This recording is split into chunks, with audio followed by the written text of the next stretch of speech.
Hello. How are you doing today? I'm doing well. How are you? I'm good. Just from that brief 30-second conversation, I was like, oh, she's a bag of fun.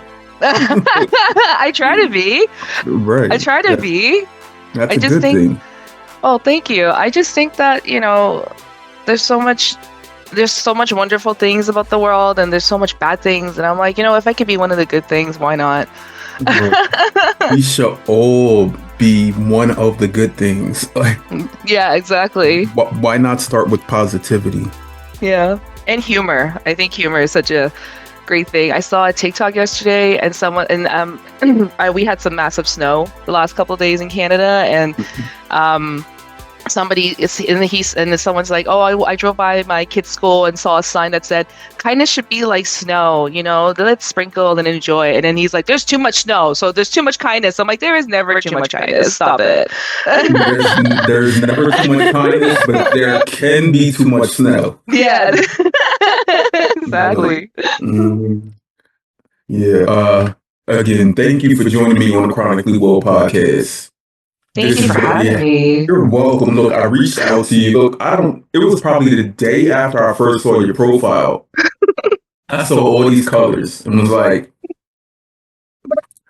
and this is the quickest, like, turnaround, like, for real. Like, from inviting a guest to a guest being on one. Usually it's about 2 to 3 months. Hmm.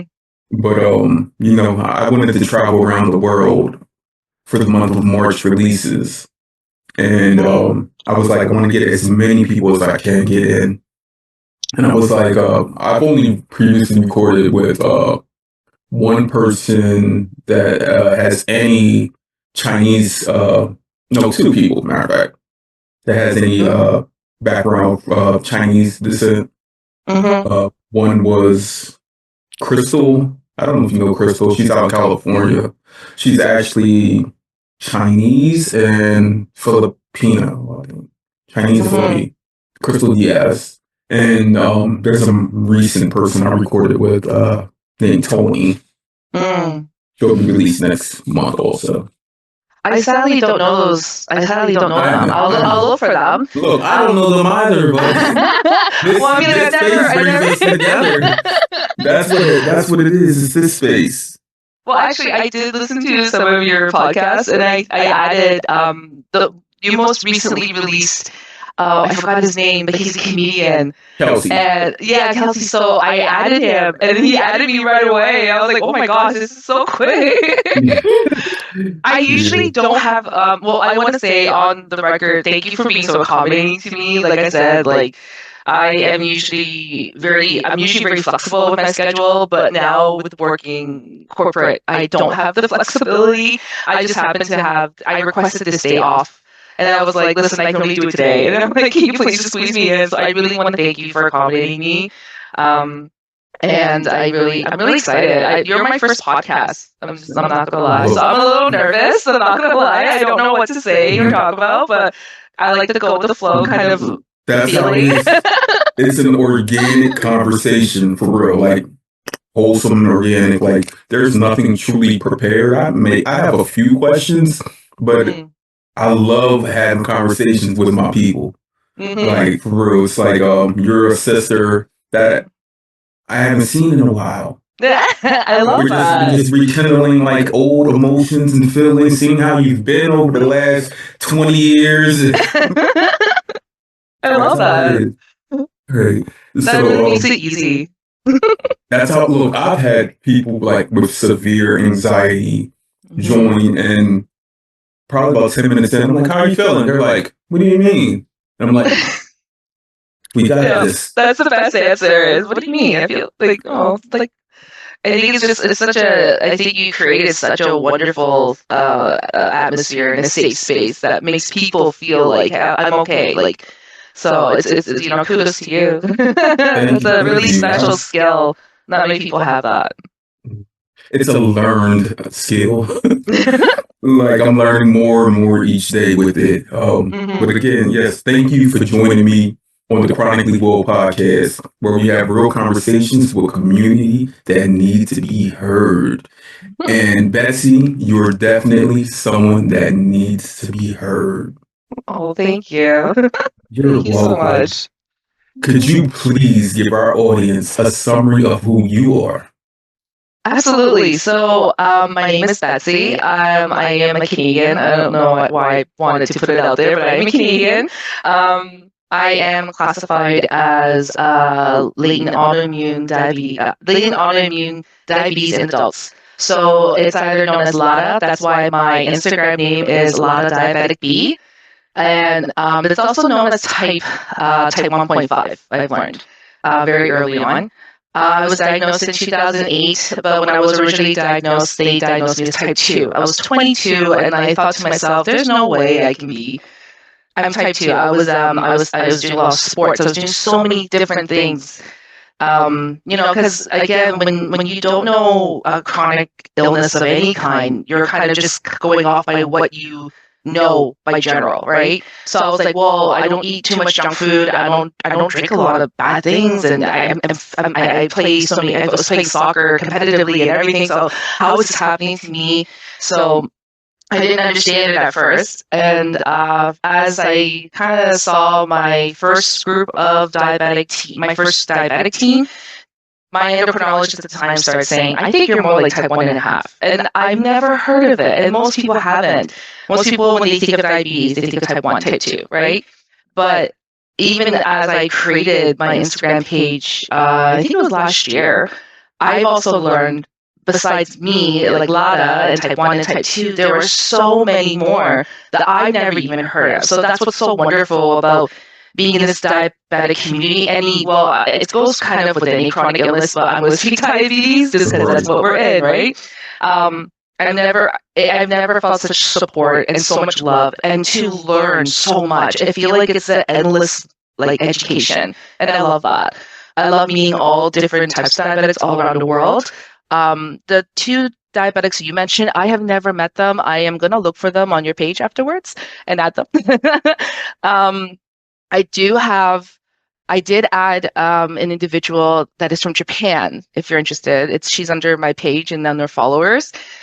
She is the sweetest thing. We've talked a couple times because she sent me pictures. I told her I went to Japan about 2 years ago, and then she sent me all these wonderful pictures. And I was like, this is so wonderful. So that's kind of why it's, to learn all these different types of diabetes, right? So I honestly just started doing my diabetes page just because I don't know any other LADAs out there at the time. I was like, I don't know any diabetics I have come across. It's like you're instantly like kindred spirits. You're like, oh my God, I'm also wearing a CGM. I'm also wearing an insulin pump. Which one are you wearing? And we start talking about different things.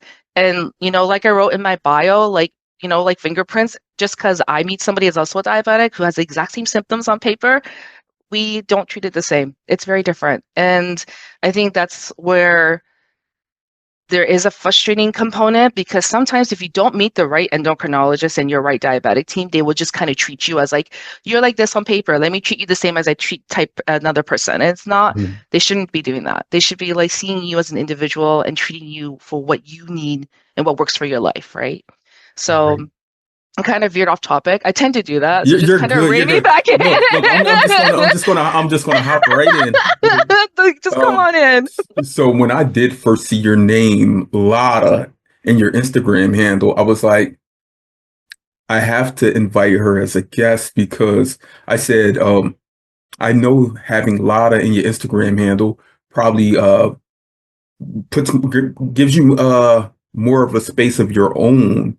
And also, there are many people that have been diagnosed with LADA, and not until they find a great community do they realize, like, it's no different than type 1. Yeah. So I know everyone that follows me and that I follow or type 1 related somehow. And that's totaling probably like 8,000 people.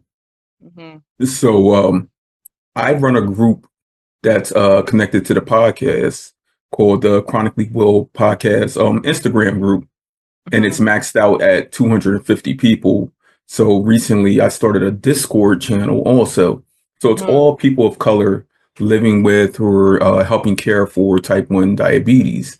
And Mm-hmm. I'm going to let you know, at least half of the group has said that they were diagnosed with LADA. Oh, that's so great to hear.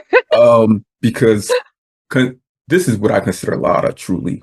Because we know that not until I think it was the mid 1970s did they identify type 1 diabetes as juvenile diabetes Mm-hmm. because there were so many older people that were presenting the same symptoms as these juveniles, where they changed the name. Mm-hmm. So it was like, okay, kids have juvenile diabetes. Adults, when they're diagnosed, we got to give them a different name, a different title. Mm-hmm. So for the most part, that was LADA. Yeah. And to me, like LADA is like to some people, well, to many, they say it's like an extended honeymoon. Yeah. And so there's type 1, there's type 2. LADA, Okay. because 1.5 shows signs of type 1 and type 2. Mm-hmm. So it would be like if you're type 1 with insulin resistance, Mm-hmm. they would consider that type 1.5. Then we Mm-hmm. have MODY, Mm-hmm. gestational, um, Alzheimer's, Mm-hmm. which is considered like a type 3. And then Mm-hmm. you have type 3C is like a lot of people who've had like Whipple surgery, where they had to remove part of the pancreas, and Mm-hmm. now they're really type 1. Yeah, they are. Like Yeah. they're essentially almost like a LADA almost, I want to say. So the funny thing is about what you're saying is so the reason why I see myself as type 1 and LADA is because when my first endocrinologist told me that, they said you have symptoms of type 1 and type 2, like you said. So that's why they said you're a type 1 and 1.5. And so then and then obviously as the years go on, this was 2008. So I'm going on 17 years right now, right? So obviously as the years gone by, it's become more clear that I'm more of a LADA. So that's why I kind of just go, you know what? I'm going to dip my toes in both shoes and just be like, I'm a type 1.5 and I'm a LADA. Hmm. Look, and I tell her, I said, if you've been living with type 1 for so long, you're going to have some insulin resistance. Yeah, exactly. Yeah, whether you're a child or an adult. Yeah. And I'm, like I said, this is my 17th year being a diabetic, but I know I can never I can't fathom, and I got it when I was 22, right? And the 22 is also kind of like that's an age where you're self-discovery. You're young adult. You're trying to figure things out about your life. I can't imagine when you're like, and I've heard of parents talk about their children and watching the resilience of children being able to go through that and be proud that they're like, Dad, this is my insulin pump, this is my CGM, and I'm wearing it. Like, good for you guys. Like, I don't know if I have that courage at that age. So I admire anyone, but mostly kids that can just be like, yeah, this is my insulin pump. Look at it. I'm like, that's Right. cool, man. I'm proud of you. I wish I had that confidence when I was your age. A confidence with anything like that, right? Yeah. Yeah, that Um, too. I was listening to a Juicebox podcast yesterday, and there was a mom whose son had been showing signs and symptoms of type 1 diabetes, and she's a type 1 diabetic. And Mm, she went and got like auto antibody testing done for him and found out that he had these auto antibodies. So mm, she was like, she's a epidemiologist, so she knows the sciences of different things. And she was like, she was going to sign him up for Tgil, mm. teplizumab. I don't know if you're familiar with that. Uh, is it ice? Is that the insulin with the gray pen? Is that what you're talking No, about? so Okay, it's sorry. not. It's not insulin. It's a Sorry. infusion therapy that Hmm. can prolong the onset of type 1 diabetes if you're Oh. in stage 2 type 1. Hmm. And so she went and got him through that. It's FDA approved. It's been for like I think the last 2 or 3 years. And she said that he has a CGM on, and she was like talking to him about type 1 diabetes, and he'll eventually be diagnosed and whatnot. And he was okay with it. She was like, Hmm. I just wanted to let you know because you're 14 and a lot of kids go through this burnout stage where they don't want to give insulin and just like forget it. And he's like, Mom, He's like, isn't this going to keep me alive? And she's Mhm. like, yeah. And he's like, so why do people choose not to give it? It was that simple. Like, Yeah. and And it's he was like, amazing because I love, and I just post a lot of memes. That's just kind of my thing. I go, I like that, let me repost it. I like that, let me repost it. And one of the things I reposted a couple of times was insulin is our life support. And I love to see that because a lot of people, and who are diabetic, like most, no, I want to say non-diabetics don't understand the importance of insulin. Like they're like, yeah, it keeps you alive. It's like, yeah, it really does keep us alive. Without it, we cannot survive. And I mean, I'm kind of going off another topic, but I just think that any life-saving medication should be free around the world. That's just my general thinking. Um, I'm lucky where I have like private insurance, but also if there was a time where I didn't have it, but I had resources that allowed me to access insulin when I couldn't afford it. And I think that should be like that everywhere around the world, and not just for insulin. I'm talking about any life-saving medication because you shouldn't have to choose, oh, I need this medication or I got to pay for rent or I got to pay for groceries. Like you shouldn't have to do that. You shouldn't have to choose. Like stuff like that should be free. you That's just should. my No, personal it's opinion. not just yours. It's not just yours.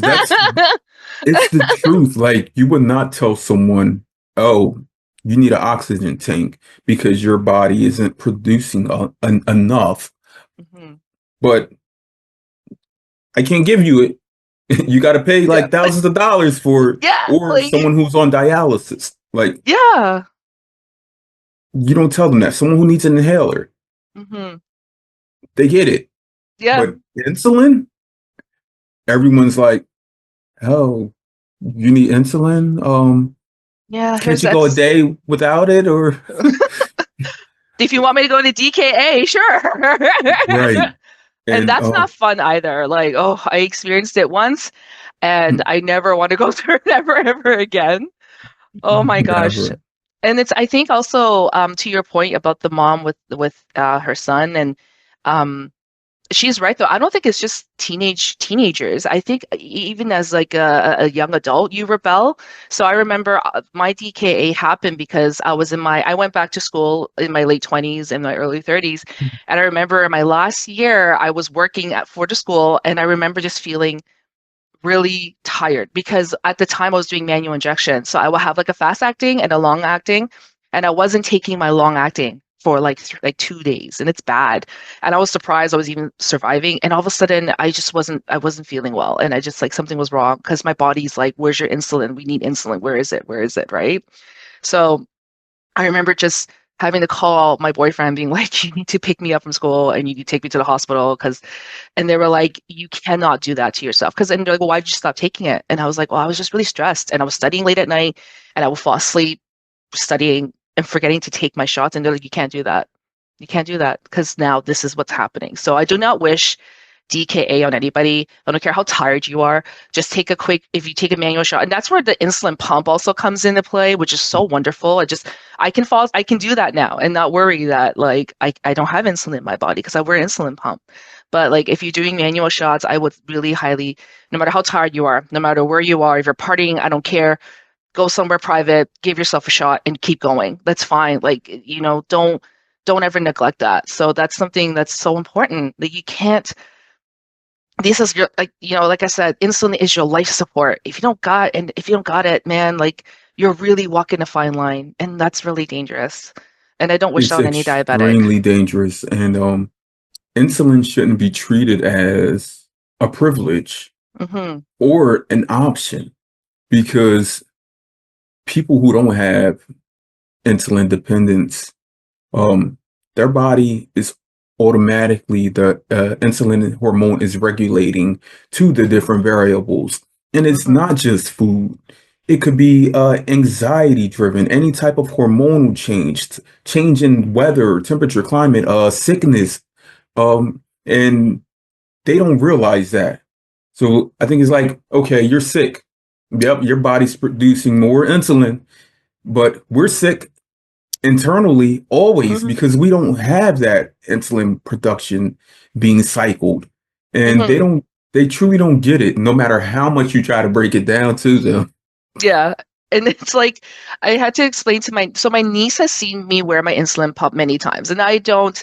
To this day, I cannot find. And I've asked this question out to the community on my page before, being like, "How do you sleep with your insulin pump?" Because I sleep with a belt, and I'm sick of it, and I just want to. And people are like giving me wonderful suggestions. They were saying some people just sleep freely with it, and I'm like, I don't trust myself to do that. Like, I don't know how you just kind of leave it beside you and like you sleep. I think that's very brave. I can't do that. Some other people suggested other kind of garter belts or something. What But pump do you use? yeah, I use the tandem insulin, T-Slim. T-Slim. Yeah. So my niece has seen it many times, and she's like 6, 7. Like she's turning 7, I believe, this year. And she's seen it many times prior, but she still asks what it is. And I'm like, how do I explain to a 7-year-old that this thing keeps me alive? And that's what I started saying. I'm like, this little machine here keeps your aunt alive. And she's like, why? I'm like, because there's liquid in here called insulin, and that's what keeps me alive. And I'm like trying to simplify it because she's yes, she's very Mm-hmm. smart, but how do I explain to a 7-year-old this insulin is produced in your body by an organ, and like she's not going to understand any of that. Well, she could. I don't know. I can't judge. Right. But like, I just have to tell her this little thing keeps your aunt alive. Just know that. And she's like, okay, and that's good enough for her. Right. It's And I like, often, how do you compare it to something that she uses, mhm, and you're like, what does she use to keep herself alive? Like, and yeah, as a 6-year-old, like, life and death, you don't truly have a true like feeling or calculation of what that truly means. It's like here yeah, and there. it's Like very it's black here and or white it's to gone. them. Yeah. Yeah, Yeah. and that's the thing is that's what I started saying, and she's like, okay, that keeps you alive. Okay, and I've said this many times, well, written many times, that diabetes and any chronic illness, but again, we're just going to talk about diabetes. We are so much more than a Google search. You can't be like, what is diabetes? And then you get like a general like Mm-hmm. description of it. That's why I'm an inquisitive individual by nature. So if I meet somebody that is like, that has something that I don't understand, I would ask about it. Be like, tell me, explain it to me, educate me, tell me what it is. So then I can be like, oh, okay. And then tell me about your experiences. Tell me what it is. Right. And I wish more people who, if you talk to a diabetic, like, ask them those questions. Like, I love it when people ask me, like, there's no shame in it. Like, it's not rude, I don't think, unless you come up to me and go, you're diabetic, that's different. But if you come up to me and you have a general curious nature of why, like, talk to me about your diabetes, tell me about it. Like, why do you see this? How do you survive? So you have an organ in your body that doesn't work? And I'm like, yeah, it doesn't work. So it's just occupying rent for free right now in my body. Like, I don't like, so I wish people were, instead of just being like, oh, you ate too much candy as a child. Is that why you became a diabetic? No, it's not so black and white like that. It's like a rainbow. There's so many complexities and different colors of how you became a diabetic, right? How anyone becomes a diabetic. So Right. Right. I just Because wish you people. you were diagnosed heading into adulthood, 22 years young. I too was diagnosed at in my 20s at 20, Yeah. which is 22 years ago. Hmm. And we know that we had everything in front of us. Like we knew the trajectory. We may Hmm. not lean towards it or stayed on the path, may Hmm. have hop, skipped, and jumped a few borders and boundaries, but we knew what we were going to be and do. Like you Hmm. knew you were athletic and had this mind to just go. Yeah. And me equally, like I remember like spending all day, all night, whether it was on a basketball court, football field, track, whatever, Hmm. just outside doing whatever freely with Hmm. no like second guessing it. And then we became adults. Yeah. We became like real adults where we had to like buckle in, like we were forced to. I Yeah, wasn't we were. ready. I was not ready to do this. This was not on my life plan. Come on, It like, was like it was like not. this, and then it's like this. Like you're like, what the heck? Like, and I remember I was a bad diabetic. I think so. You and I were probably diagnosed around the same time. Diabetic technology, I wasn't introduced to it till later in my life. So Same. I was such a bad diabetic. I will admit that. In my first couple of years, because the finger pricking and da da da, I did my manual shots, no problem. You want me to guesstimate how many carbs I'm eating and like go for it? No problem. You want me to poke my finger and Same. remember to poke my finger? No, no, I Nope. didn't. I was like, no, no, I'm not going to remember that. Like, I could be out doing something. You want me to pop out my blood glucose monitor and go boink and no, like, I'm not going to do Go that. Especially boink. as a, Let especially as me a add this for a title. especially as a 20 as a in your early 20s, even in your 20s in general, you're again, like, you just turn to an adult, you're trying to figure out your life, your trajectory in your life, and then you get thrown this wild curveball, and you're trying to figure out how to manage it, and you're like going to all these doctor's appointments because they're trying to figure out how to do it because you're not giving your numbers and you're not doing this, and you're just like, it was so frustrating. I remember and having so much breakdowns for the first couple of years because I was so frustrated. I was like, if I didn't have diabetes, I would be doing this. If I didn't have diabetes, I would be doing that, and blah blah blah blah blah. You have that mindset naturally, especially when you're diagnosed later in your life, right? But now my mindset, being a little wiser, I like to think, is diabetes is lucky to be joining me on my adventures. Like, like I said, I went to Japan 2 years ago, I went to Singapore, I went to Hong Kong. I lived in Thailand for 3 months.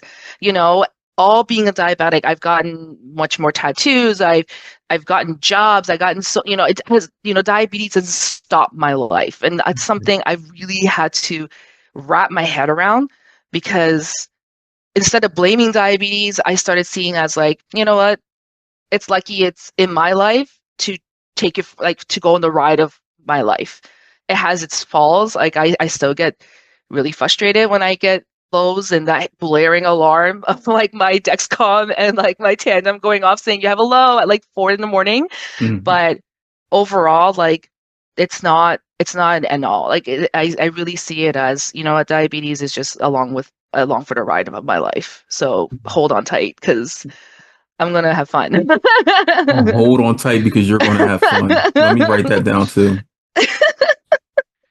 Yeah. Again, being diagnosed at 22 for you, 20 for me. This is what I compare it to when people ask, like, how is it living with diabetes? I'm like, imagine being this free spirited young adult yourself at 22. And then all of a sudden, like, you did nothing and someone just gave you an infant. Yeah. Like, and you were forced to take care of this infant. Like, Like, you know, voluntold to do it. yes, yes, like, here's your baby. And you're like, I didn't do anything for this baby to get here. I Like, didn't ask for a baby. Where did that come right, from? like, and then the baby just starts screaming and crying, and you're like, I gotta figure this out. I gotta, Yeah. like, okay, let me figure out what this baby needs to eat. Let me figure out how to calm it down and all of these things. And Yep. every day you're giving that infant because that Yep. baby is never the same. You're No, like, you're hold right. on, this is not the baby I went to sleep with. Yeah. Yeah. Like, And it really is. And I did a fun experiment earlier this week. I ate the same things for 2 days. Same bolus and everything into mhm, my insulin pump Tandem. And it was different. My numbers were all different. And that's the thing. That was and I already knew that, but just for right. fun, I wanted to be like, maybe I was like, maybe just let me just see it.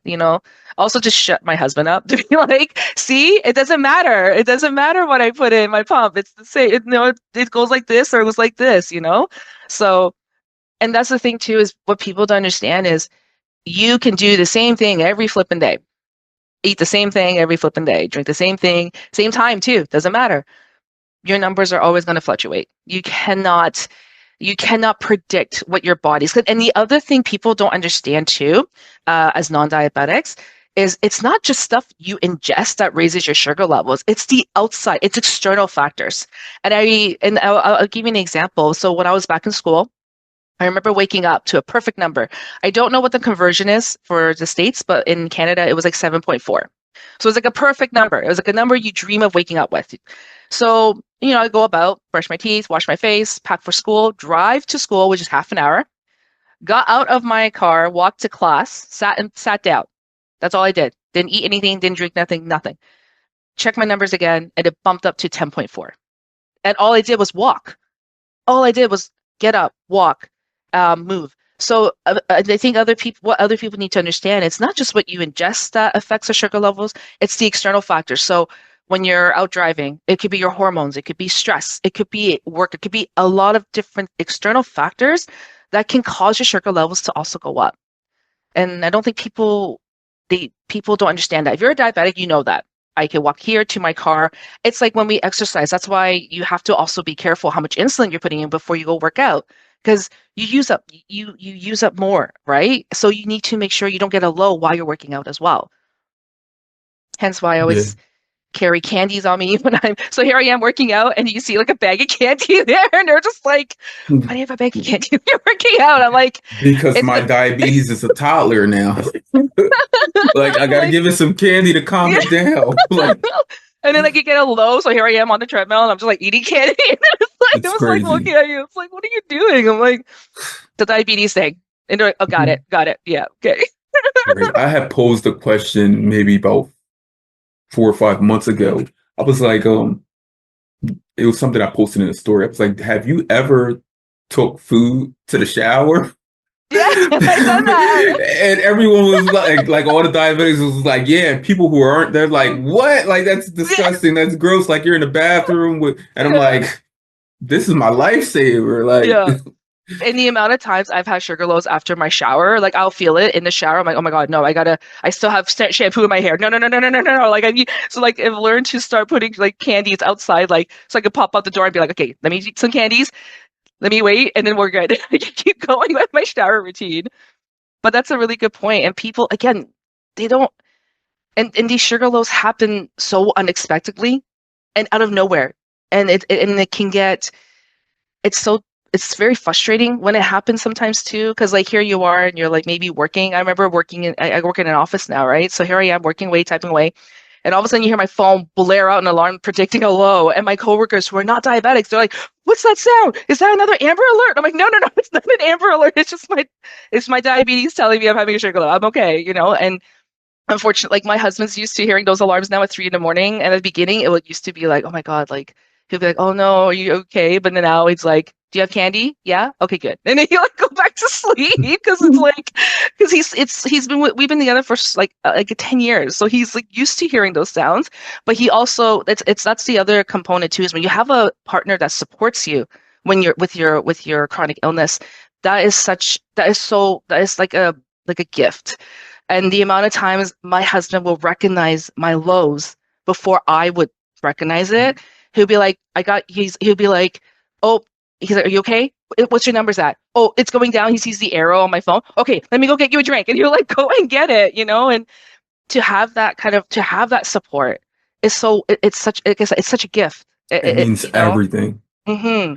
Yeah, I remember, like me and my wife, we've been married for 13 years now. Oh, congratulations. Time goes by fast when you're having fun. Yeah. But I remember when I first got my Dexcom, because I had Libre for like 2 years.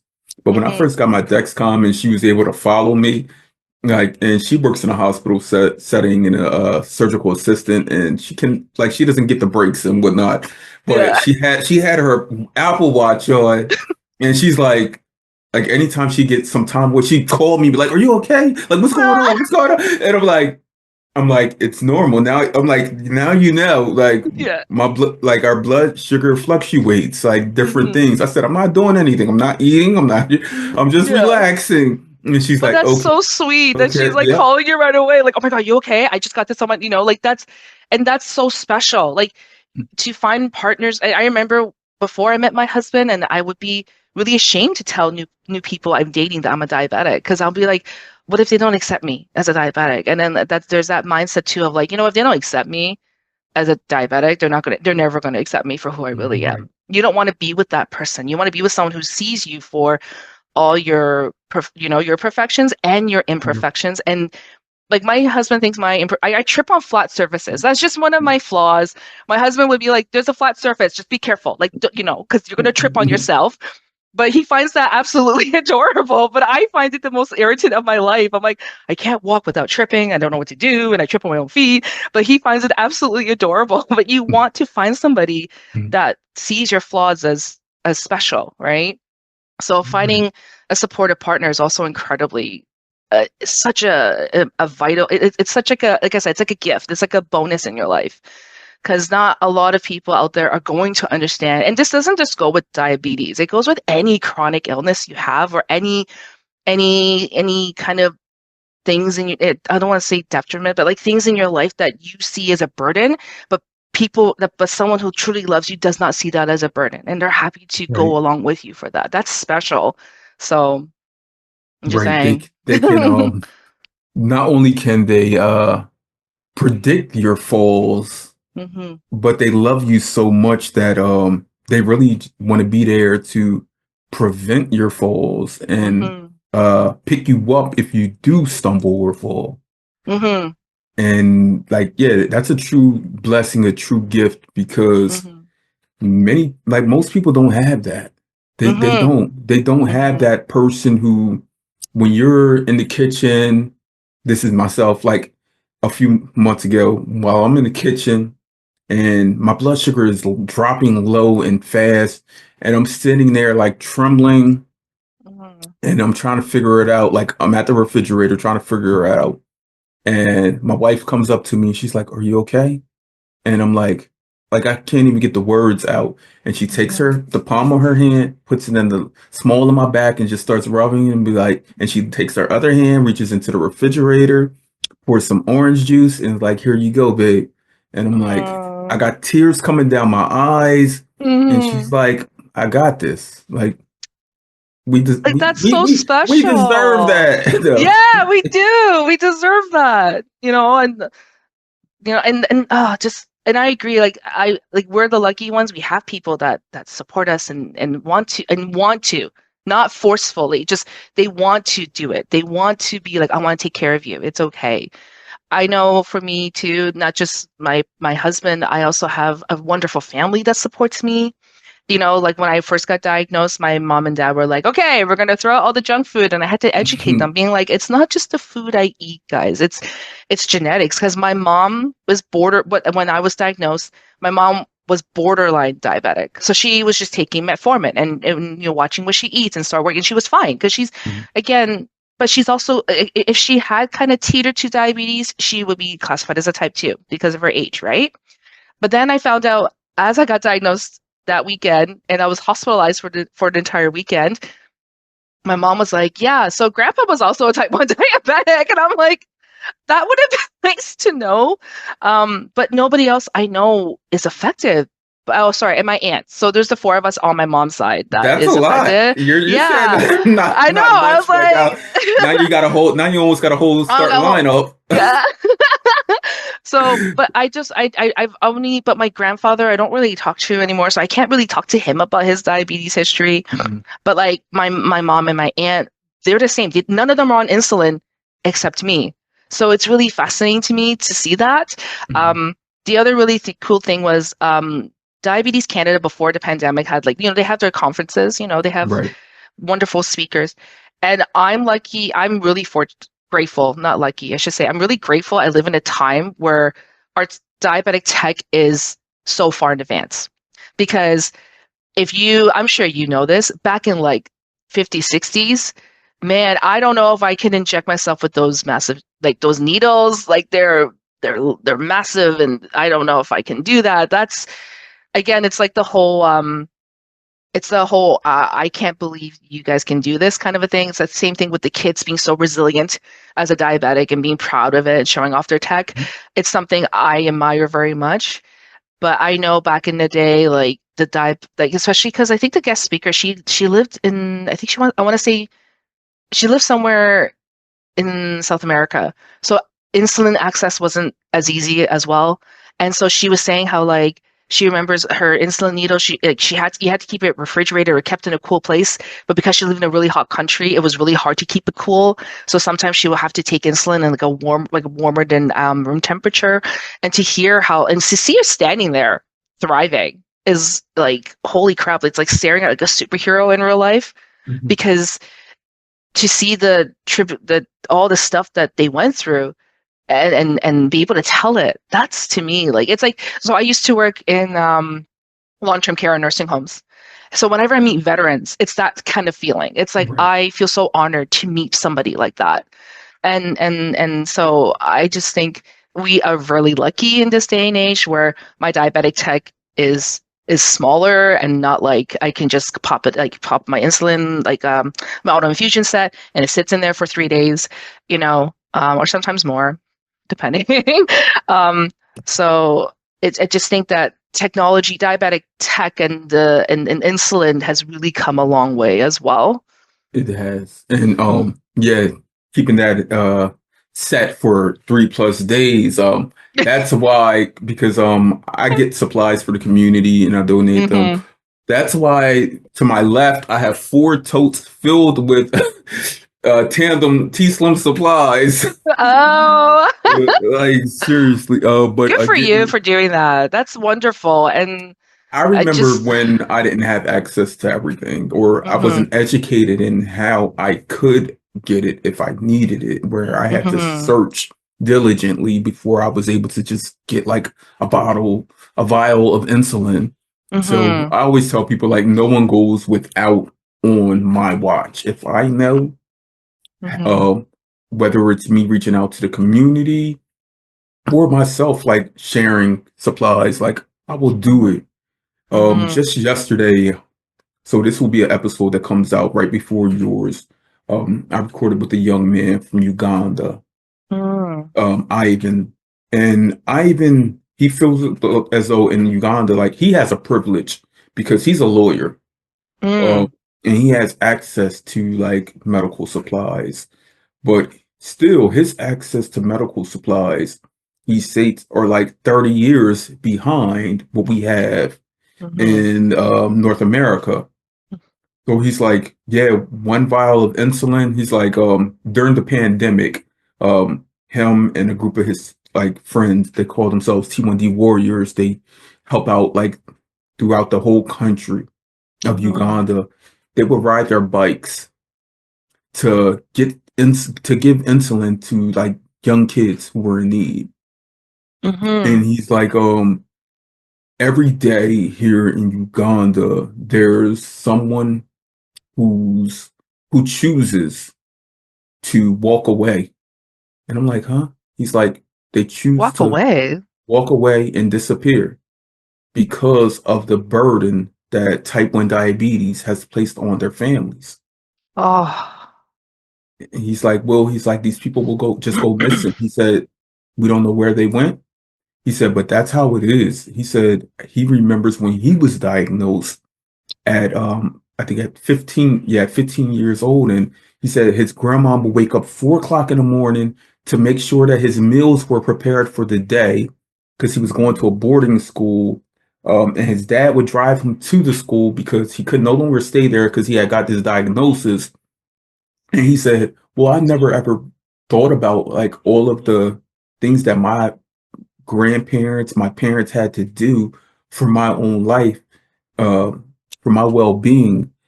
Mhm, And I said, for them, it probably wasn't a burden at all because you're their baby, mhm, you're their child. And he's like, yeah, he's like, but I need to have a conversation with them and just thank them because mhm, because the work that we put in here for these young people in Uganda, he was mhm, like, it's similar to what my parents were doing for me. And I said, yeah, I said it was natural. I said they showed you that. Like you grew up with that mhm. love and support of community and peers. Yeah. Yeah. He's like 1 vial of insulin. He's like, if I got a vial of insulin, it's not just mine. He Mhm. said it belongs to me and the community. Good for him. I can't believe that.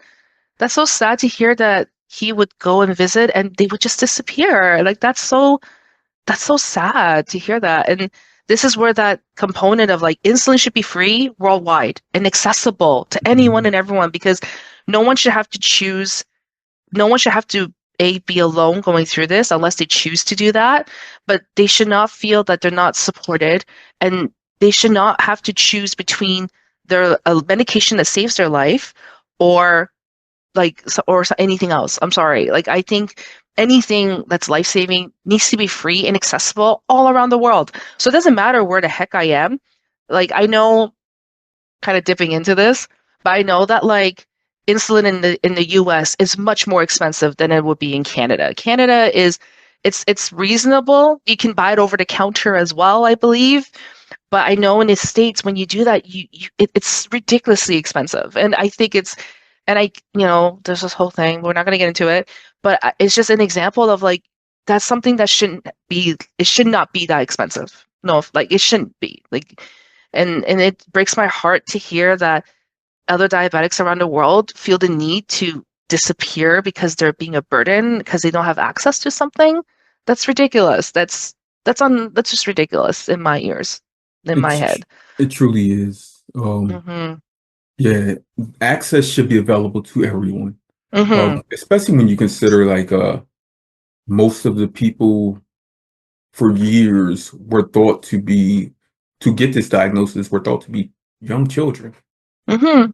So right then and there should have been there should have been federal laws, global mandates that if someone's diagnosed, then we have to be able to produce insulin for them. Mm-hmm.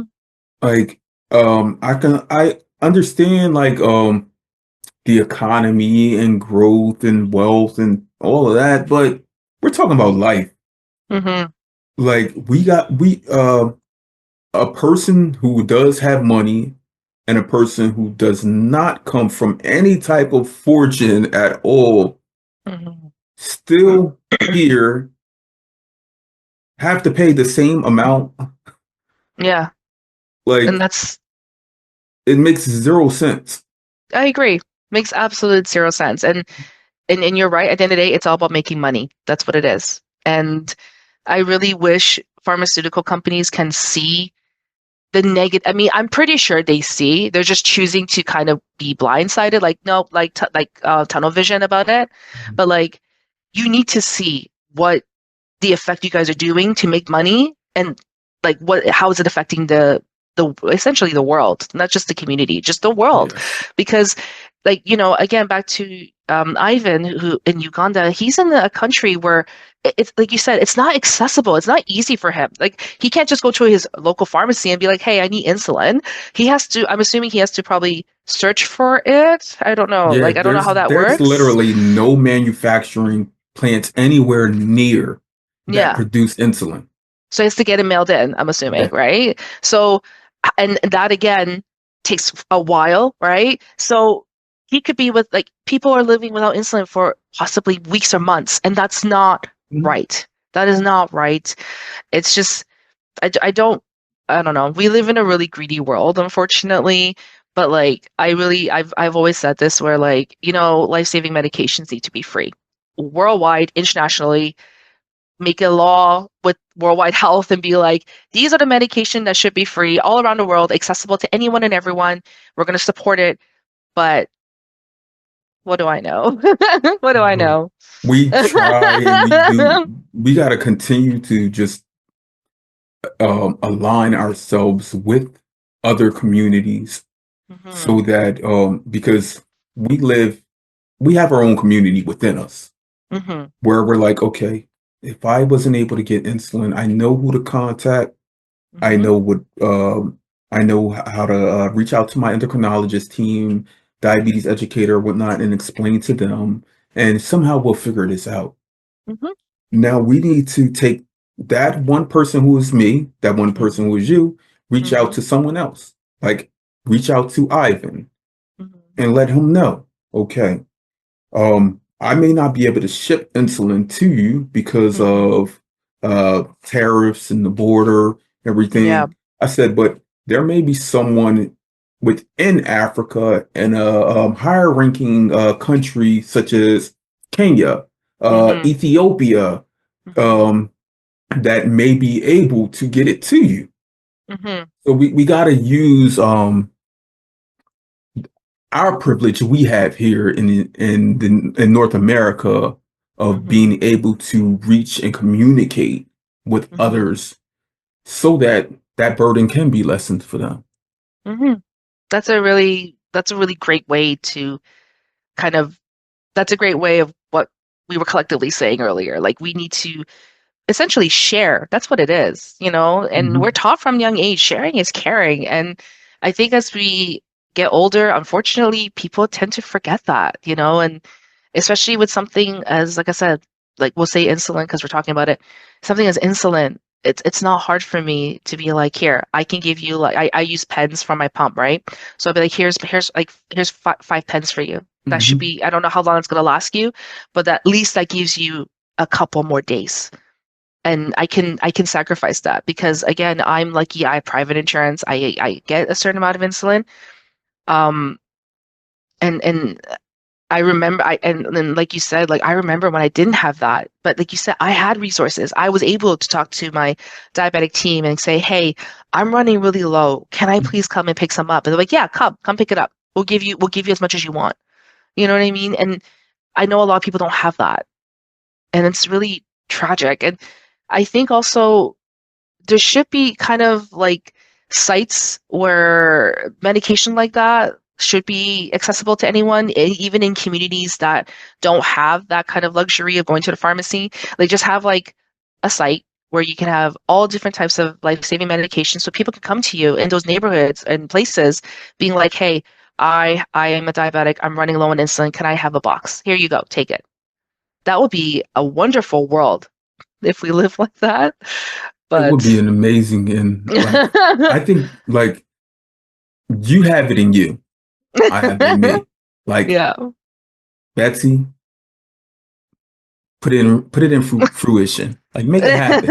Like, create your own community. Yeah. Because we know we all, like, every few months we have an excess of insulin, like, that's just sitting there. hmm And we're like, oh yeah, that's just in case the zombie apocalypse does occur. Yeah. But we know that's not going to occur.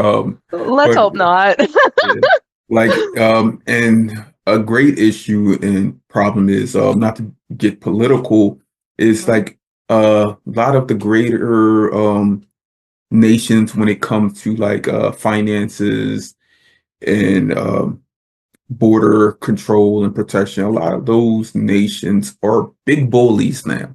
hmm They're big bullies, seriously.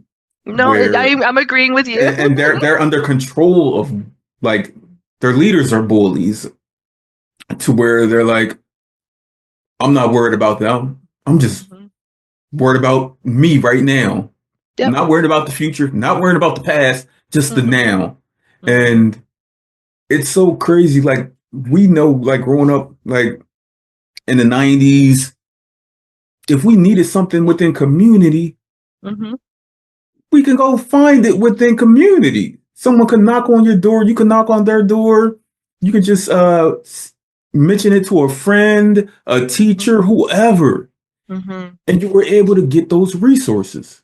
hmm But today, everyone's Mm-mm. like, mm-mm, I ain't, nope. It's become a society of me, me, me, me, me, me. I first, me, me, me, me, me before anyone else. And I agree with you. We used to live in a time where, I could knock on my neighbor's door and be like, hey, I'm kind of out of sugar. Can I borrow some sugar? And I'll pay you back with another bag of sugar. And my neighbors at my parents' place would be like, no, don't worry about it. Don't worry about it. It's sugar. It's fine. Don't worry about it. And they could come to us, same thing. Hey, we're going away. Could you please keep an eye on our house and get our mail for us and then come give it back to us? There's not much of that now. And it's really sad to see that. We live in a world where, it's a me, me, me society. It's all about me first. But and it's even I catch myself in this. Um, when someone does something nice for me unexpectedly, I'm kind of my first thought is always like, why? Why? Like, like, why? Like, and it's someone I don't know. Why? Like, why you? And it's just, that's the kind of world we live in now. When it's like, unfortunately, some people do take that as an advantage, right? And I don't want to think that every person that does something nice for me unexpectedly does that. But the first initial thought is, why? Like, why? And then, like, you can, it's because we're not used to it. It's You're like, even holding. me? For Yeah, me, yeah, even holding the door to like hold the door for somebody. It's rare now because the often one rare time I see someone do it for like if I'm walking behind somebody and they open the door, like they hold the door for me.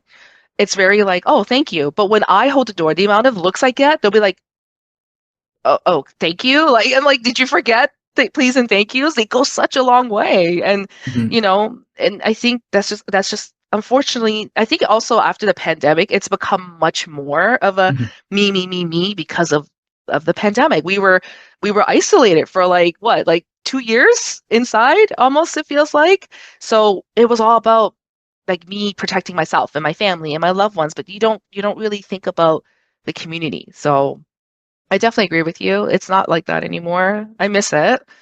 But again, I also get caught of like, why? Like, this is weird.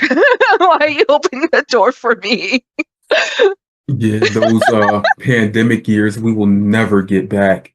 Yeah. Especially for like our young people. Like my Mm-hmm. kids are my kids are a little older now, Mm-hmm. 16, 14, and 11. But when I think back 5 years ago, uh, they missed out on a lot of Mm-hmm. interactions with people. Like you Mm-hmm. cannot get back those 2 years. So a Mm-mm. lot of the children today, people say, are selfish, Mm-hmm. but I'm not going to call them selfish. Mm-hmm. They're a product of their environment. Mm-hmm. Through those 2 years, a lot was missed interacting with people. The only interactions they truly had were like through visuals, like electronics. Yeah. Uh, you may go outside every now and then and look for a neighbor, but Yeah. you really didn't care. No. I will say, I think so my stepson, who I call my son, he's 17, so he's probably like the same age bracket as your 16-year-old. My oldest So son. yeah, so he graduated grade 8 virtually, and that was kind of like his grade 6. Yes, you have your graduation, but grade 8, you're going into high school, Right. and it was so sad to see a bunch of kids on my TV at home in their suits and their dresses. So, and they're Mhm. like, this is stuff they would have worn if they were at the graduation, but they're wearing it at home because of the pandemic. And right when my son started high school, it was like, that's when it was like, okay, we're gonna slow like the first so September to December it was virtual, but then January hit. And I think this was 2021, One. 2022. They were like, yeah, 2021. They were like, okay, we're gonna start in person, but everyone's gotta wear a mask and blah blah blah. And then it was his first year of high school, and this was the first time seeing everybody 6 months past what should have been in September. They should have met everybody by now. In September, they should have been like, I like you, no, I like you more, blah. Right. So to see that, it was so sad because I remember when I started grade 9, I went there in September, kind of figured out who I liked, who I didn't like, and by January, I was hanging out with the people I liked, right? He had to do that 6 months, like 6 months back, like delayed. And it was really sad. And my kid is naturally shy. So here he is, like he's like, trying to figure things out. And of course he had friends from like elementary school, right? But like we told him high school is like a brand new world. Like you meet new people, Different. you meet so many different types of people, you learn new interests you never thought you were ever going to learn, and but he's thriving now, he's next year, like this year, he's going to university. So it's like, he's thriving, which is wonderful. But my niece is part of that new, I think it's called Alpha generation, right? You know how there's like millennials, Gen X? Uh-huh. She's Alpha because she was born in 2018. So here Okay. she is like entering that stage. So when, she's used to that kind of confined world. So once we started going out to the restaurants and everything, and I will always remember we went to a restaurant, obviously 6 feet apart and whatever, and she'd go to the bathroom. So we go to the bathroom and she hears like the hand dryer for the very first time. It's so loud. She starts screaming because she's never heard of it before, So here I am being like, oh my gosh, are you okay? Like, is it too hot? And she was like, it's too loud. And she's like putting her hands in her ears and she ran out and I had to run after her. And I'm like, oh my God, where are you going? Six Don't do feet. that. It's like, oh my God, you're fine. Don't run. So like, and then I had to really connect the dots of like, oh my God, she's not used to this. This is a brand new world for her.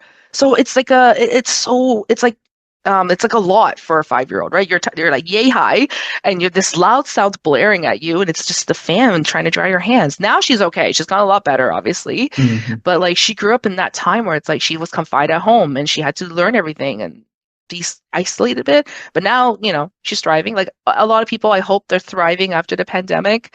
Um, I was lucky during the pandemic, because I worked in healthcare. I was able to leave the house every day, but to see the world what it was then to now is so different. You're like, It's oh so different. wow. Yeah. It's so different. Yeah. And And I think during that time, a lot of people relied on leadership in government to tell mhm. them like what they could do as far as like how you can move around and things. So a lot of people today are showing their true colors Yeah. because they align themselves with those people in government instead of actually being able to form their own educated opinions about things. They were like, "Oh, I'm just going to line up with them," and hmm it's horrible. Yeah. And they're all yes people. Like one person says Yes. something and there's like a line of people. And I also notice, well, not notice, but I know people won't do anything about something like diabetes, the funding for diabetes, until somebody in their family is affected by diabetes. And then they see, oh yeah, I can see, okay, yeah, I want to make sure something gets done about this. I don't, and it's like things like you shouldn't have to wait until a family member in your life is affected by this. It should be just known.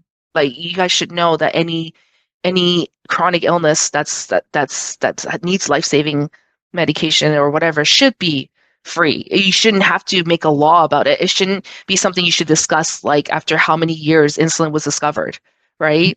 So that's just also my opinion.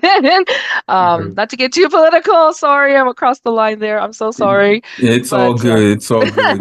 You're just sharing your truth. Like seriously, we should all be able to share our truths Mhm, unapologetically, not mhm. having to worry about someone removing us from off of the social medias. But Oh. yeah, you grew up in Canada, correct? Mhm. What province? Ontario, in the Toronto Ontario. area. Yeah, Toronto Big city. area. Big Big city city. blues. Oh, Yeah. they not like us. Oh my gosh. Oh, that was so great. You know what's funny is I'm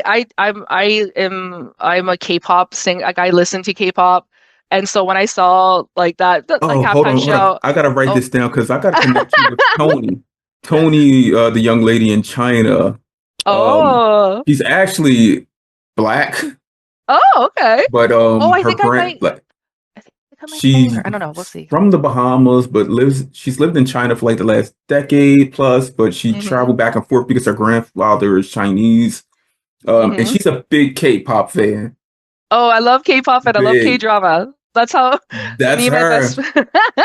me and my best friend, we will actually make time to like watch. Like like she lives like I live in one little town and she lives like a couple like maybe 45 minutes away from me, and like we would call each other and be like, "Are you watching this? Okay, we're watching it together." We're on the phone watching on Netflix a show, and that's what we do. It's just one of our many bonding things. But Mhm. so I listen to K-pop. So I don't know. Unfortunately, I'm not cool where I know all the popular songs. I don't know the newest songs, unless it's K-pop related.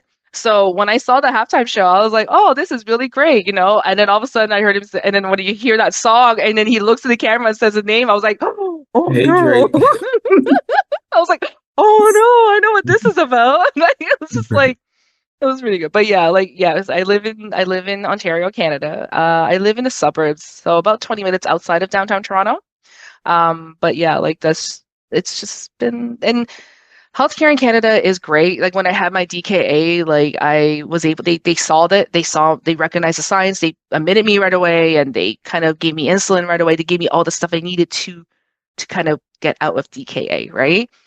And I'm really lucky that, I live in I am grateful I live in Canada. Our healthcare system isn't great, but it's there and it's accessible to me when I need it.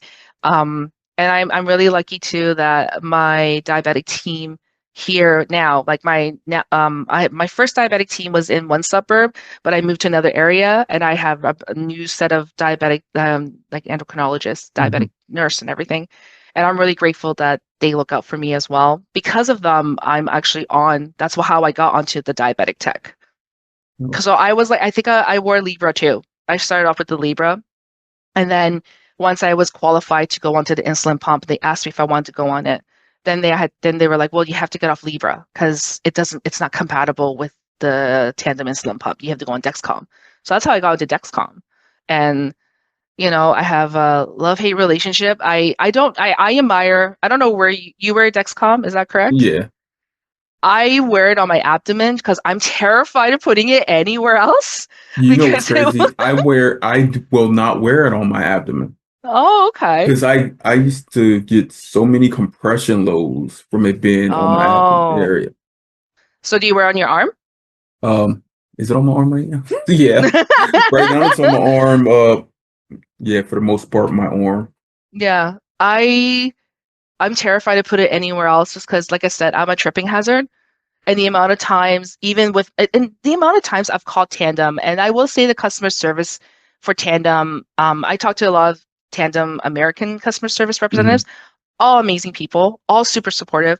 And the amount of times I called in because of the tubing getting caught on the door is ridiculous. Like, I don't know how. I tape it on my body and somehow it leaks out and still gets caught. And I'm like, how is this physically possible? It's I taped like you to my door body. handle. Let's go get Yeah. it. Yeah. Like, let me just yeehaw it to the door handle or something. The- It's irritating. But I will so like I'm terrified. So I keep it all near closer to I figure if it's closer to my body, I could hide under a shirt. It should be okay. Um, but that's the wonderful thing. Those technologies, it's amazing, and I wish this type of technology was available when we first were diagnosed, like 20 plus years ago. So it's technologies. It's still going. Like I follow a couple people on my page. There's this one particular individual, I forgot his name, but he goes out to these diabetic conventions and look at the newest technologies for diabetes, and the amount of things that he shows, it's amazing. And Diatech. yeah, dietech, it's amazing the stuff that they're coming out with, and it's just wow. Hopefully there'll be a cure one day. Fingers Look, crossed. we will get Fingers into that crossed. conversation. We will get into that. But I have a note right here. Because Hmm. you were diagnosed at 22, Hmm. 17 years ago. You say we didn't get much into that story of your diagnosis. I must Oh. know, because I know how it was for me. How can you give me a tell me about your so diagnosis story? so this is something I don't tell a lot of people, but when I was that age, I was trying to like break into acting, and I was trying like I did all the courses and whatever. And so my appointment was a Friday. That appointment was a Friday. So building up to it, I like the week before I auditioned for something for an independent film, and I got the lead role. But then they're like, "Oh, we're going to film it that weekend." So I'm like, "Oh, I'll go to my diabetic appointment," thinking it's gonna be an hour. I'll be fine. Not realizing they were going to admit me all weekend. So I had to actually call them and cancel and tell them I can't. I'm being admitted to the hospital, and I never got to film anything, and I kind of stepped away from that world after that. But yeah, so I was diagnosed, and um, they admitted me on in Canada. It's Victoria Day, Victoria long weekend, so May 24 weekend. So it was a long weekend, so it was a holiday, and I had all these plans, and obviously they fell through. And I just remember like they had to teach me, right? So this was back when it was like finger pricking manual injections. So they were telling me you could put it in you could take your manual shots in your stomach or abdomen or your thighs or like your arms, anywhere that's fatty. Mm. And I remember I was doing it all on like my thigh, and like I kept getting these like big calluses because like when you're injecting, oh yeah, yeah, and you can't it's like if you don't if it's not deep enough, it kind of hits like a muscle and then it kind of builds up like a little insulin ball. So they were saying you can't do it in your thigh anymore because it's not working. So that's when I started doing my abdomen. And I just remember, I just remember thinking, okay, this is my life now. This really sucks. Like being like, again, like I'm 22 and I had just started what I thought was going to be my new act, hopefully was my trajectory, trying to be an actress and maybe trying to break into the film industry. And yet this happens. And now I'm thinking in my head, I burned that bridge with that one director. He's never going to hire me ever again. So here I am not thinking about that. And then I just remember thinking, how did this happen to me? Like, why did this happen to me? Like, what did I do? I didn't do anything wrong. Like, I play soccer competitively 3-4 times a week. I eat, yes, I have my occasional sweets, but I eat right. I eat healthy, and I'm thinking all these different things. And then I remember just feeling like, okay, so I have to take shots now. Oh, great. Oh, great. What's people going to think when I have to take shots out in public? Oh, what's people going to think when I have to prick my finger in public? Oh my God. Like, so all these insecurity questions were popping into my head, right? And after I got home, and I was also I had symptoms of like a type 1 diabetic, like you knew. So like I was severely underweight. I was excessively thirsty. And because of that, I had to go to the bathroom a lot. And I wasn't clicking on the clues because no one ever told me these things, right? Did you think it was a different sickness or illness? I just thought it was, I didn't know specifically what I had, but I knew I was sick. And I think I posted a picture of me doing a photo shoot of me that's sick. I look really skinny, and that's what I'm like thinking that's what I want to look like one day. But then I think back, I remember that photo shoot so well. I was constantly thirsty, constantly going to the bathroom. I was exhausted, even though I slept like 12 hours the night before. And I remember I just remember thinking like, this is not right. I should be at this photo shoot being like, I'm so excited. I'm healthy. And full As of healthy. energy. Yeah, full of energy. And here I am just being like, just give me, I need water. I'm sorry, guys, and just being like that burden. Like I said earlier when I spoke to you, just thinking I'm being that burden. Oh my God, they think they're never going to work with me again, this and that, right? So I remember also like just crying 2 days after being diagnosed, like after I got home and I kind of lived my new life. And a couple of days after that, I remember just bawling my eyes out, just being like, this is so hard. This is not what I signed up for when I wanted to live my life and blah, blah, blah. Um, but yeah, I can't swear it, but it's definitely a mind bender of your head of like try to wrap your head around. And I think and it goes with any chronic illness, but when you get diagnosed with something like that, with anything, you have to wrap your head around it. And it's hard to wrap your head around it. Because even though there'll be days I'm thinking I'm thriving, and then there'll be days I'm like, I am mentally exhausted with diabetes. I don't want a diabetes today. I don't want a diabetes today. I don't want to think about it. I don't want to bolus today. Well, actually, no, I always bolus, but like I don't want to eat anything that could affect my sugar levels today, so I don't have to bolus too much. Or I can eat or I don't bolus because I know control IQ will save my butt. So like, I have days like that, and even till this day, I have days like that, and And that's I really, valid. It's real. yeah, and I Lord. really enjoy what diabetics call, and I'm sure you know this term, which is a naked shower. I really savor those shower days where I don't have to worry about diabetic tech on my body at all. I can just enjoy a fully naked shower. So like those little moments where everyone takes for granted, Right. I savor. It's like also like I remember I really miss the days where I don't have to count my carbs. I can just dive into my food once it comes out on the table. But I have to sit there and be like, okay, let me bolus it. You know what I mean? So just little simple pleasures that everyone takes for granted, but like I have to, and I also have to calculate my drink, right? I always get diet, but still, you never know. So I have to put a little bit in there for that too. So just We deserve a moment of where we can just like bury mhm. or have a memorial service Yeah. for that diagnosis, Mhm.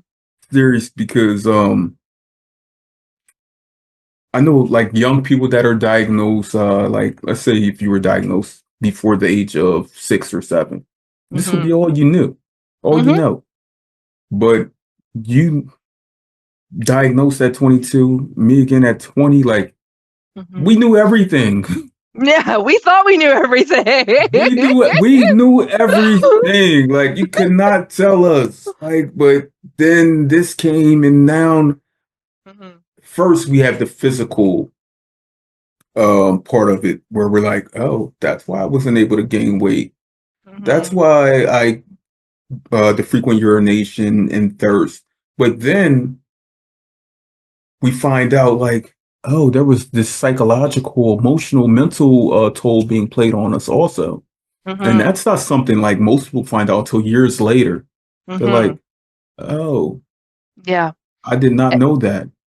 But at the same time, our time when that happened, there wasn't conversation about that. They were just like, this is your diagnosis. This is what you got to do.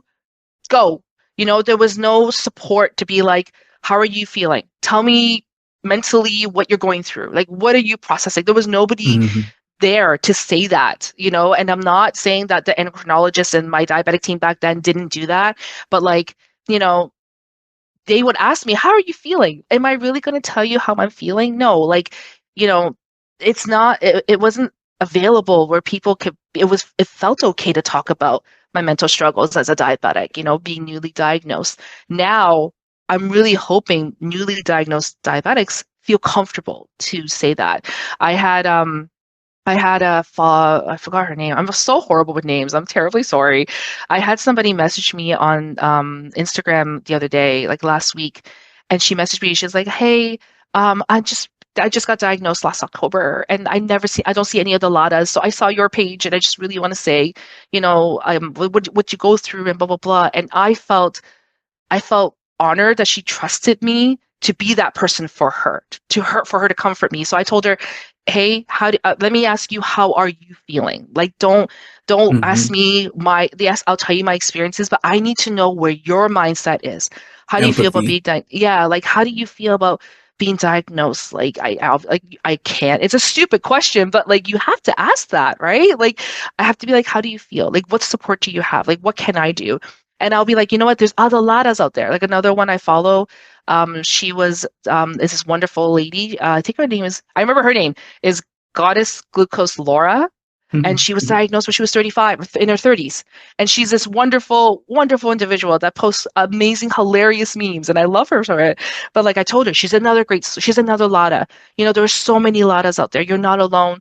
You could come to me at any time. And then she's like, well, what do you use at the tech? And I told her, I'm like, but you need to find what works for you. She's like, is there a wireless one? So I told her about the Omnipod. That's the only one I know. And I said to her, don't be afraid to ask these questions to your endocrinologist, but just know, like, you have a community here. And at the time, 20 years ago, we didn't have that either. Like no Instagram, no Facebook, no nothing. So I didn't meet another diabetic till I think I want to say late 20s. So here I am going on like 8 years. I think it was when I started wearing my Freestyle Libra. I remember this. I was getting my nails done, and it was summer, and I was wearing my Freestyle Libra, and some person came up to me and it's like, I'm wearing one too, and I was like, oh my god, so sisters. Like it was just like you felt it's like an instant connection, You and found your person. yeah, and I haven't talked to that individual in a while, but we still follow each other on Instagram, and that's what people need to see, especially people who are newly diagnosed as young adults, as any age, as a LADA or whatever, right? And I'm really fortunate to be part of the diabetic community, and I only started my Instagram page like 6 months ago, and the amount of connections I've made has made me feel so heard.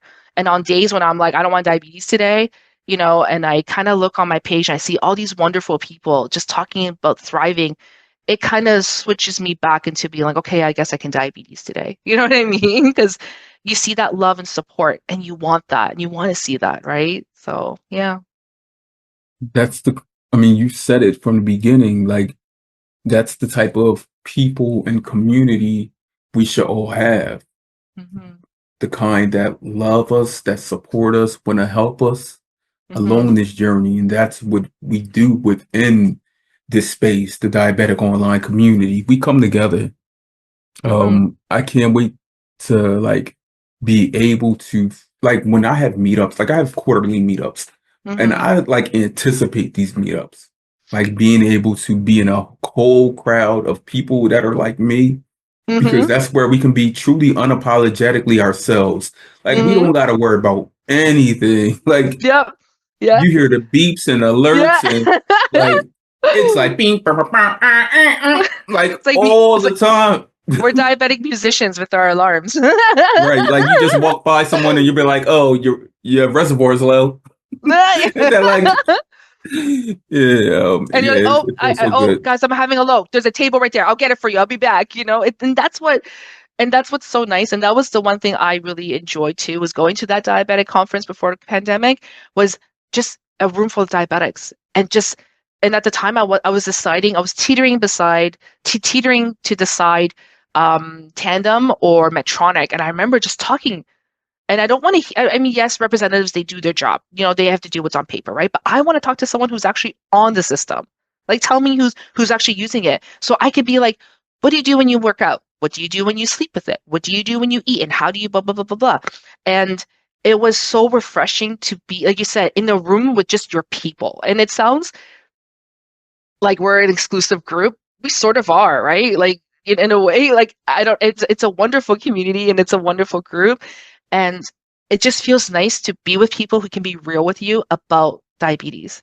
Because I can explain, I don't know if you do this with your wife, but I know I do this with my husband, where I could be like, I'm so frustrated. I bolus this and I calculated it was right. And why am I getting a low? And da da da. And like I'm talking about frustration, and he listens and empathize with me, but he doesn't understand it. Like He doesn't he got the can feels of try. it. Yeah. And he'd be like, well, okay, well, I'll just get you more pop. I'll get you more this. And I'm like, I don't need that. I don't want that. I just, and then when you voice your frustration to that same frustration to someone who is diabetic, it's a completely different feel. You just feel so supported. You feel heard and acknowledged. And I think with anything in life, that's what we want, right?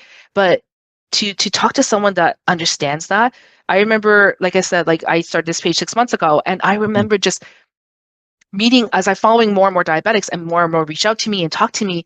When I hear their struggles, I'm like, oh, I know exactly how that feels.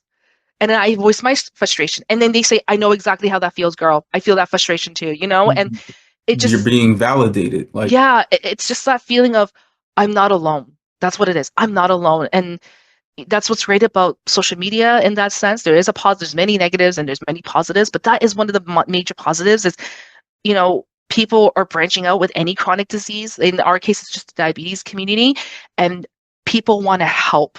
They want to, they want to help you in any way they can. And I love that. And it definitely has made me feel more comfortable. Like I've kind of was comfortable with my diabetes to begin with, but it's made me more comfortable to be like, yeah, this, show it off, show off my tech. I don't care. Like, you want to know what's the, again, this might be teetering too much information, but I keep my pump in nature's pockets here. it's just, it's just easy. It could get it in and out, and right. people, they should not be afraid. You can ask me. It's not a pager. I don't live in the 90s anymore. It's not a pager.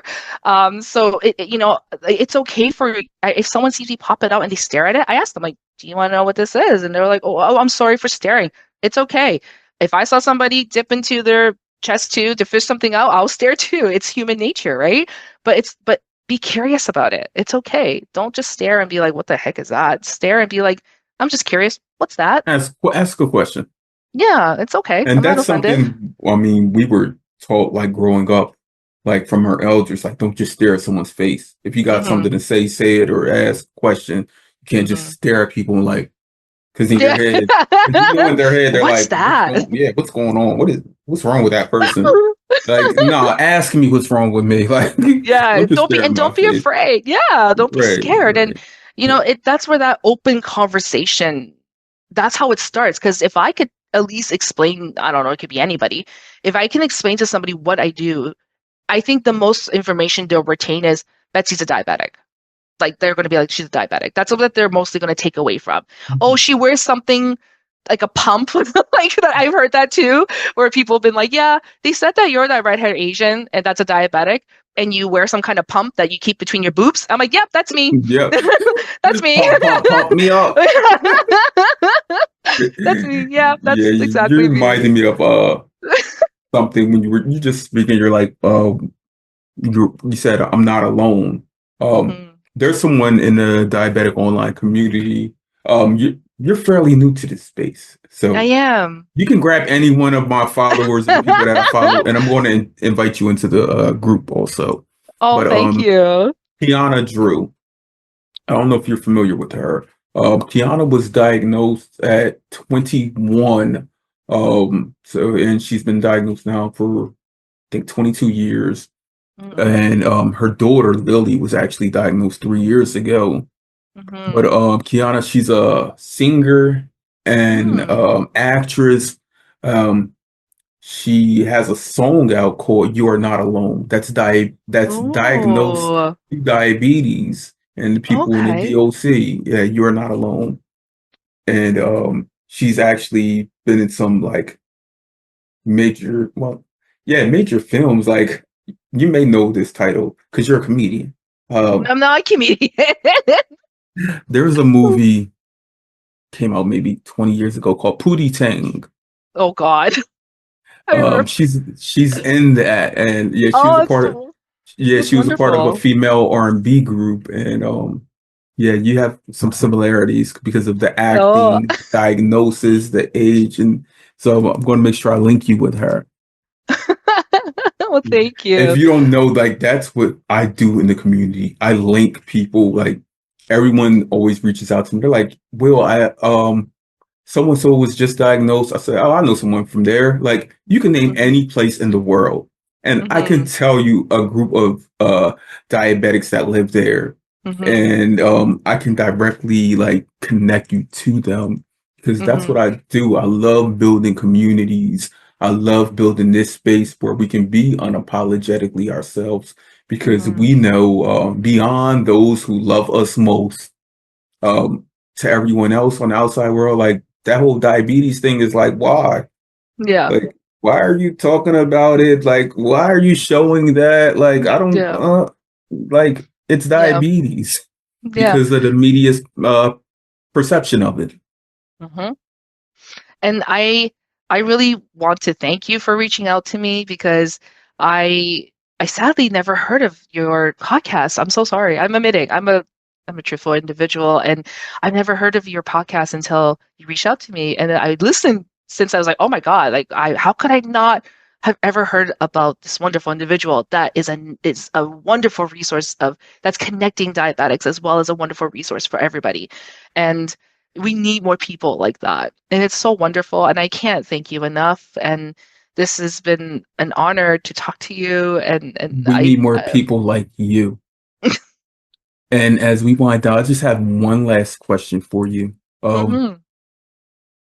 You've been living with diabetes for the last 22 years again. 17 Diagnosed. years. I mean, I keep messing that up. I'm thinking about my years. You know why? I'm Because sorry. March 10th it'll be 22 years for me. Oh, see, there you go. That's why I keep thinking that. But I'm sorry. you've been living with diabetes for the last 17 years. It's Mhm. almost grown. Like you celebrated a sweet 16th last year. Like I didn't even celebrate it. like no party, no nothing. But when it turns No. 18, you gotta do Yeah, something. it becomes an adult, a diabetic Yeah, adult. right. Let it go to a PG-17 movie. Yeah. Like I'll something. treat it to Pootie Tang. There you go. There you go. But we've seen because you're on social media over the last couple years, like the research and sciences behind finding a cure. And there's been people that have been living with functional cures for some time now. And they're actually working on being able to have this functional cure without the use of immunosuppressant drugs. And I see it coming like in the near future. Mm-hmm. And I don't know if it'll be readily available for everyone, like my friend Ivan in Uganda. Yeah. But as I told Ivan yesterday, I said, I will give up my cure for you if I have the Mm-hmm. option because I have the technology right now to Yeah. better manage. And he was like it almost brought him to tears. He was like, Yeah. but I told him, as I told everyone, there's going to come a day when you wake up and I wake up. Chelsea wakes up. Ivan wakes up. Kiana wakes up. I'm naming everybody who I've mentioned. Tony wakes up. Betsy and Will, we wake up and we find out that we've been fully cured of diabetes.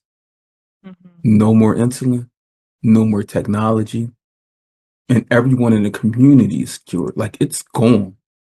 Mm-hmm. On that day, you find out you've been fully cured. What do you do? I'll probably cry of happy tears. I'll cry of happy tears and sad tears, and I'll tell you why. So happy tears is wonderful. I don't have a chronic illness anymore. My pancreas amazingly woke up and decided to work again. So I don't have to carb count. I don't have to, like you said, no insulin, no injections, no more whatever, no more beeps throughout the night.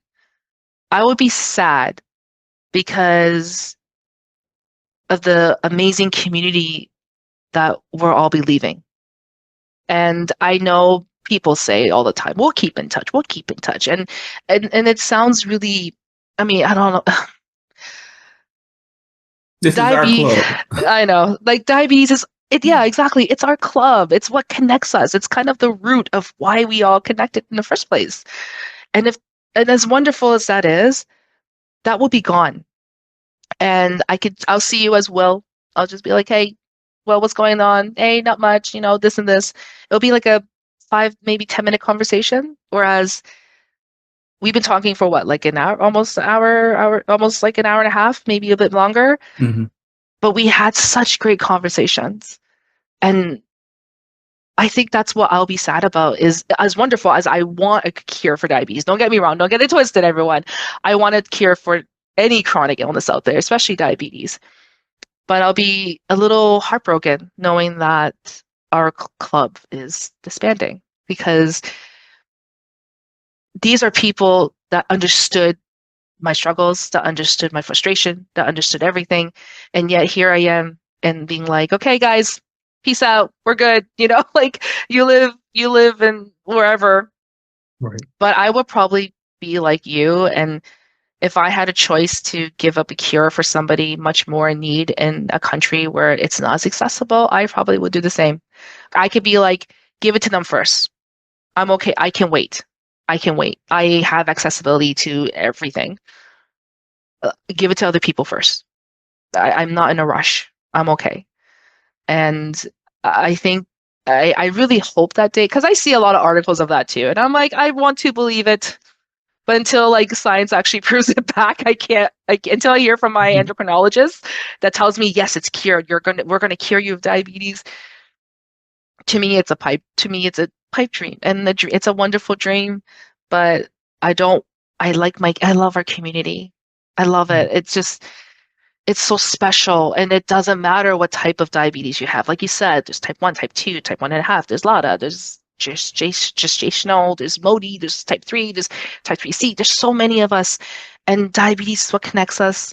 And I would be so sad. And my best girlfriend, when she was pregnant, she actually had gestational diabetes, and she's known me as a diabetic. She said to me, like kind of after her daughter was born, she was like, I didn't tell you I had gestational diabetes, did I? And I'm like, no, you didn't. And she was like, I admire what you do. I only had to live with it for 9 months. The fact that you've been doing this since 22 and you do it every day, and I look at you and you're thriving and you, excuse the language, kick ass in life. That's what she said. I admire you. I cannot imagine that. And that's one of my oldest best friends telling me that. She doesn't have to fluff my tail to like, she could tell me I'm being a total B one day and I'll be okay Mhm. with it. but for her to be like, I admire what you do and this and that. I'm not saying that's a reason why to stay in the community, but when you hear things like that, it makes you want to keep going and keep giving forward and keep speaking out and be that voice for people to be like, wow, I lived 9 months in your shoes and I got out, but you keep going. That is that is the definition of a warrior, and as a definition of a strong individual, however you identify yourself, man, woman, them. And that's something that keeps you going when you're like, that's something to remember when you're having those hard days too. So I'll be happy, but I'll be heartbroken at the same time. That's kind of my answer. Truly understood. I'm just going to let you know on that day that cure is here, I'm definitely choosing the cure over not over the community. Yeah. But I know that we'll be able to do so much more. Mm-hmm. Like, we'll be able to take from the experience of living with type 1 diabetes for so long, for Mm-hmm. living with LADA for so long, Modi, all of these insulin-dependent diabetes for so long. We understand time. Mm-hmm. We'll be able to maximize our time. Mm-hmm. We may be on to the next thing, helping cure the next ailment, the next illness, Mm-hmm. helping with that community, letting them know how we came together. The Mm-hmm. millions came together and supported each other from afar Mm-hmm. and helped them in lessening that burden. Mm-hmm. I just think about like Edward Scissorhands. Like, Yeah. I'll be able to do so much more. It's Yeah, true. You're yeah. right. I On that, go. Oh no, I was saying I agree. If you could cure diabetes, you can cure any other chronic illness out there, and that would be a perfect world we live in. But you know, You I you get can keep saying inspired. but. You can keep saying Uh, but. I get inspired by individuals that thrive and show that like their chronic illness doesn't stop them. I get It does. inspired, and I don't think those that should stop. Right. It But doesn't. It's a lived and learned experience. And I'm going to let you know you're the first person to know this that the last episode for the month of March, I'm recording with a young lady who is working towards a cure. well, that's exciting. She's been working on it for the last 10 years. And Um, yeah, I can't wait so to hear that episode. well, but again, Betsy, my sister, I told you from the beginning, um, within 20 minutes of the conversation, you knew we were family, right? I know. Well, I knew we were family yesterday when you messaged me that too. So I felt my little burden princess mode kind of went down. I was like, oh, okay, he sees me as family. We're good. We are. We are. I can't thank you That, enough. I can't thank you enough for this wonderful opportunity to speak with you about diabetes. I don't rarely get to talk about diabetes like very often. And this is such a wonderful, this was such an honor. So thank you for taking the time and keep doing what you do. Endless love. received. I appreciate you. On that note, Betsy, my sister, thank you for joining me on the Chronically Will podcast, where we have real conversations with community that needs to be heard because you are truly someone that needs to be heard. Thank you. Thank you Thank for you. taking the time.